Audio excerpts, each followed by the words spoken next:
പോലെ തന്നെ മണി ഒരു വിവാദമായിട്ട് രംഗത്ത് വന്നിട്ടുണ്ട്. എന്താ വരാത്തേന്ന് വിചാരിച്ചേ ഉള്ളൂ. ഇപ്പോഴത്തെ മണിയുടെ പുതിയ വിവാദ പ്രസ്താവന തോറ്റത് നല്ല സേവനം ചെയ്ത ഗവൺമെന്റ് ഒരുപാട് കാര്യവും ചെയ്തു ഗവൺമെന്റ്. ഇപ്പം സതീശൻ ഉണ്ടാക്കുന്ന കാണാമല്ലോ, എല്ലാവരും പെൻഷനും എല്ലാം മേടിച്ചു നന്നായി. പിന്നെ അതൊക്കെ ഇപ്പോൾ കാണാം. എന്നിട്ട് പിന്നെ സതീശന്റെ വീട്ടിൽ നിന്ന് കൊണ്ടുവന്നു KSRTC നടത്താൻ.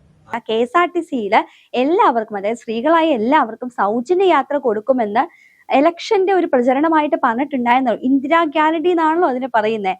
അപ്പോൾ ഈ 18-ാം തീയതി സത്യപ്രതിജ്ഞ ചെയ്ത് കഴിഞ്ഞ നിയുക്ത മുഖ്യമന്ത്രി VD സതീശൻ ജൂൺ 15-ാം തീയതി മുതൽ സ്ത്രീകൾക്ക് സൗജന്യ യാത്ര ഉറപ്പാക്കുമെന്ന് പറഞ്ഞതിന് പിന്നാലെയാണ് ഇപ്പോൾ നമ്മുടെ വിവാദ നായകൻ, സ്ഥിരമായിട്ട് 1, 2, 3 നായകനായ മണി വന്നേക്കുന്നത്.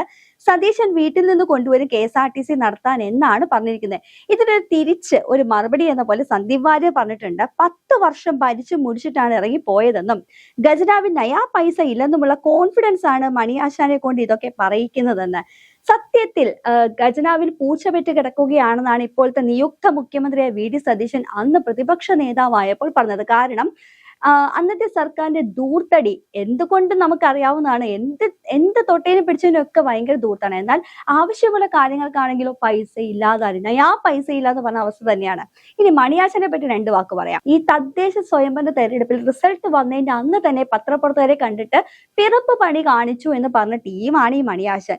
മാത്രവുമല്ല, നമ്മുടെ TP ചന്ദ്രശേഖരൻ വധക്കേസിൽ, അതായത് അദ്ദേഹത്തെ 51 വെട്ടി നുറുക്കി കൊന്നതിന് ശേഷം ഒരു പ്രസംഗിച്ചിട്ട്, ഇദ്ദേഹം അല്ലാട്ടോ കൊന്നത്, പക്ഷെ ഇദ്ദേഹത്തിന്റെ പാർട്ടിയാണ് കൊന്നതിന് ശേഷം ഞങ്ങളിത് എന്നും തുടങ്ങിയതല്ല, ഞങ്ങൾക്ക് ഇതിനു മുമ്പ് 1, 2, 3 പരിപാടി ഉണ്ടെന്ന് പറഞ്ഞു അതിനെ ആസ്പദമാക്കി ഇൻസ്പയർഡ് ആയിട്ട് ആട് എന്നൊരു സിനിമയിലെ 1ാമത്തെ ഭാഗമാണ് 2ാമത്തെ ഭാഗമാണ് അറിയാം, ഇന്ദ്രൻസിന്റെ ഒരു കഥാപാത്രമുണ്ട്. കറക്റ്റ് നമുക്ക് 1, 2, 3 മോഡൽ തന്നെയാണ്. അതുകൊണ്ട് തന്നെ എന്തൊക്കെയാണ് എവിടെയാണ് പറയേണ്ടതെന്ന് യാതൊരു ബോധവും ഒരു തന്നെ വിവരവുമില്ലാത്ത ഒരു മനുഷ്യൻ തന്നെയാണ് മണി. പക്ഷേ അതിന്റെ യാതൊരുവിധ അഹംഭാവം അദ്ദേഹത്തിനില്ല. കാരണം അതുപോലെ ചിന്തിക്കാനുള്ള ഒരു വിവരം അദ്ദേഹത്തിനില്ല. പക്ഷേ ഇപ്പോൾ നമുക്ക് പറയാനുള്ളത്, ഈ KSRTC ബസ്സിൽ സൗജന്യ യാത്ര എന്നത് ജൂൺ 15-ാം തീയതിയാണ് നടക്കൂല്ലോ നമുക്കറിയില്ല.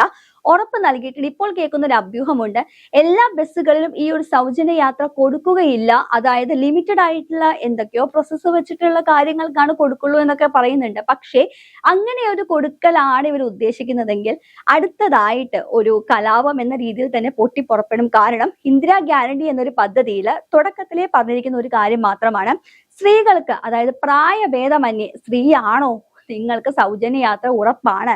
കാരണം കർണാടക, തമിഴ്നാട്ടിലൊക്കെ ഈ ഒരു സൗജന്യ യാത്ര കൊടുത്തിട്ടുണ്ട്, ഇപ്പോഴും കൊടുക്കുന്നുണ്ട്. അതേപോലെ തന്നെ കുറച്ചൊക്കെ നഷ്ടവും വന്നിട്ടുണ്ട്. അതൊക്കെ അവിടെ പോയി സഞ്ചരിച്ചവരോട് ചോദിച്ചു കഴിഞ്ഞാൽ അറിയാം. കാരണം സ്ത്രീകളുടെ ഈ ഒരു സൗജന്യ യാത്രയിൽ സ്ത്രീകൾക്ക് കൊടുക്കുമ്പോൾ ഈ പുരുഷന്മാരുടെ ടിക്കറ്റിന്റെ റേറ്റ് കുറച്ച് കൂടിയിട്ടുണ്ട്. ഇനി നമ്മുടെ കേരളത്തിലും ആ ഒരു സിസ്റ്റം ഇങ്ങോട്ടേക്ക് കൊണ്ടുവരുമോ എന്ന് കണ്ട് തന്നെ അറിയണം. എന്നാൽ ഈ മണിയാശാൻ വട്ടി കൊടുത്ത് അടി വാങ്ങിക്കാന്ന് പറയുന്നത് പോലെ ഇപ്പോഴും അപ്പോഴും എപ്പോഴും അത് തന്നെയാണ് പറഞ്ഞുകൊണ്ടിരിക്കുന്നത്. കാരണം മണിയാശാൻ പണ്ട് നമുക്ക് പ്രളയം ഉണ്ടായിരുന്നു. ആ പ്രളയം എങ്ങനെയാ ഉണ്ടായതെന്ന് ഇപ്പോഴും കുറച്ച് ആളുകൾക്ക് മനസ്സിലായിട്ടില്ല. 2018 പ്രളയം ഉണ്ടായത് എങ്ങനെയാണെന്ന് ചോദിച്ചു കഴിഞ്ഞാൽ ഇപ്പോഴും കുറച്ച് ആളുകൾക്ക് പ്രളയം ഉണ്ടായത് സാധാരണ പ്രളയം വന്നതാണെന്നാണ്. എന്നാൽ ശരിക്കും അതൊരു പ്രളയം വന്നതല്ല, ഒരു കൃത്രിമാണ്. ഈ മണി തന്നെ ഉണ്ടാക്കിയ പ്രളയം എന്ന് വേണമെങ്കിൽ നമുക്ക് പറയാം. കാരണം അന്ന് മഴ നല്ലോണം പെയ്തൊരു സമയത്ത് തുറന്നു വിടാതെ, ഡാമുകളുടെ ഷട്ടറുകൾ തുറന്നു വിടാതെ ഡാമുകൾ നിറയാൻ വേണ്ടി കാത്തു നിന്നിട്ട് യാതൊരു മുന്നറിയിപ്പും ഇല്ലാതെ ഒരു രാത്രിക്ക് ഷട്ടർ തുറന്നിട്ട് കേരളത്തിൽ മൊത്തം വെള്ളമാക്കിയതാണ്.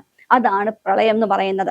അതുകൊണ്ട് ഇത്രയൊക്കെ നിറയേട് കാണിച്ച നിങ്ങളിൽ നിന്നും ഇനിയും ഇതിനപ്പുറമുള്ള സംഭാഷണങ്ങൾ ഞങ്ങൾ പ്രതീക്ഷിക്കുന്നുണ്ട്. പക്ഷേ ഇപ്പോൾ അധികാരത്തിൽ കയറിയിരിക്കുന്ന ഈ ഒരു സർക്കാർ നിങ്ങൾക്ക് ചെയ്യാൻ പറ്റാത്ത കുറച്ച് കാര്യങ്ങൾ ചെയ്യുമെന്ന് പറഞ്ഞിട്ടുണ്ട്. അതിന്റെ ആദ്യ പടിയായിട്ട് തന്നെ ആശാ വർക്കേഴ്സ്മാരുടെ ഹോണറേറിയം കൂട്ടി കൊടുത്തിട്ടുണ്ട്. KN ബാലഗോപാല് എലിമലയെ പ്രസവിച്ചതുപോലെ എന്നാണ് അതിനെ അഭിസംബോധന ചെയ്തത്.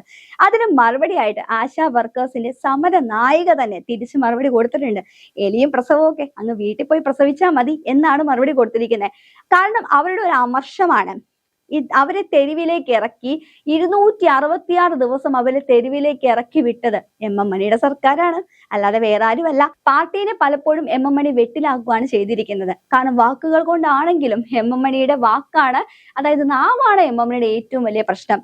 അത് അന്നും ഇന്നും എന്നും അങ്ങനെ തന്നെ തുടർന്നുകൊണ്ടിരിക്കും. അതുകൊണ്ട് KSRTC ബസ്സിൽ സൗജന്യ യാത്രയെ പറ്റി MM മണി ഭയങ്കരമായിട്ട് അങ്ങ് ആവലാതിപ്പെടേണ്ട. കാരണം MM മണിയുടെ കാലത്ത് കേരളത്തിലെ ജനങ്ങളെ മുഴുവൻ ക്യാമ്പുകളിലേക്ക് വിട്ട മനുഷ്യനാണല്ലോ.